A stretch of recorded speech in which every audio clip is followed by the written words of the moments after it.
వస్తున్నాడు అబ్బాయి వస్తున్నాడు. ఫ్రెండ్స్, వాసుకి గురించి వినే ఉంటారు, ఆ పురాతన సర్పం గురించి. అవును, వాసుకి అంటే శివుడి మెడలో ఉండే పాము. మీరు ఎప్పుడైనా ఆలయానికి వెళ్ళి ఉంటారు. అక్కడ చుట్టూ చూస్తే పాము ఆకారంలో ఉండే విగ్రహాలు కనిపిస్తూనే ఉంటాయి. ఇప్పుడు కాస్త వెనక్కి వెళ్దాం. 46 మిలియన్ క్రితం అంటే 4.6 కోట్ల సంవత్సరాల ముందు అంటే ఈ కాలం ఎంత పురాతనదో ఊహించండి మీరే. ఏం ఈ పనుల్లో కనిపించలేదు, పైగా ఫిజికల్ గానీ మెంటల్ గానీ స్ట్రెయిన్.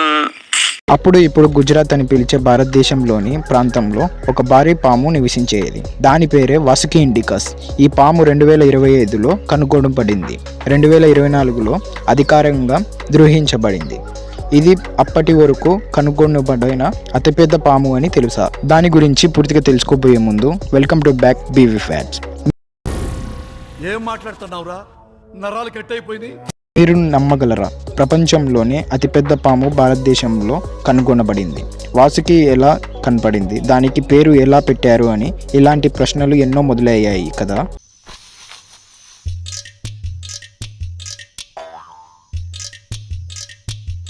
చాలా సంవత్సరాలుగా టైటానోబోవా అనే పాము అతిపెద్ద పాముగా రికార్డ్ కలిగి ఉంది. కానీ 2005లో గుజరాత్లోని ఒక గనిలో ఏదో ఒక పెద్ద ముక్కలతో ఉంది. ఇది రహస్యం బయటపడుతుంది అని అక్కడ కార్మికులందరూ కనుగొన్నారు.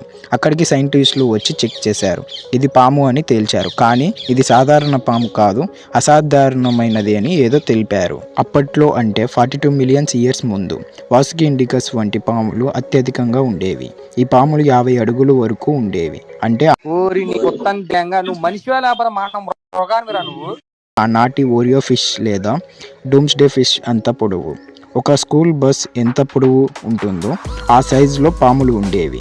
ఇక బరువు విషయానికి వస్తే ఒక చిన్న కార్ ఎంత బరువు ఉంటుందో అంత బరువు ఉండేవి. వాసుకి ఇండికస్ మందంగా సినిమాలలో చూపించినట్టు కొండ సిల్వలు లాగా చాలా గట్టిగా ఉండేది. ఒక గుట్కెలో మనిషిని మింగగలదు. అప్పట్లో అన్ని పాములకు వాసుకి ఇండికస్ రారాజు. ఆ కాలంలో వాసుకి ఇండికస్ ఒక పీడకల లాంటిది. హిందూ పురాణాలలో వాసుకి శివుడి మెడలో చుట్టుకున్న పాము.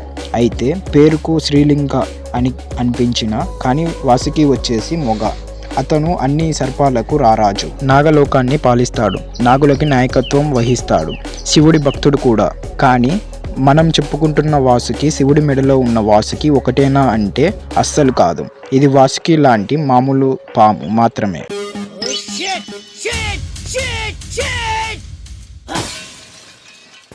ఇది ఈరోజు వీడియో. మీకు ఈ వీడియో ఇన్ఫర్మేషన్ నచ్చితే లైక్ చేసి సబ్స్క్రైబ్ చేయండి friends.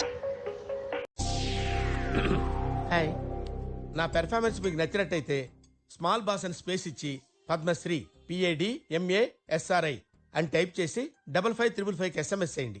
Please vote for me.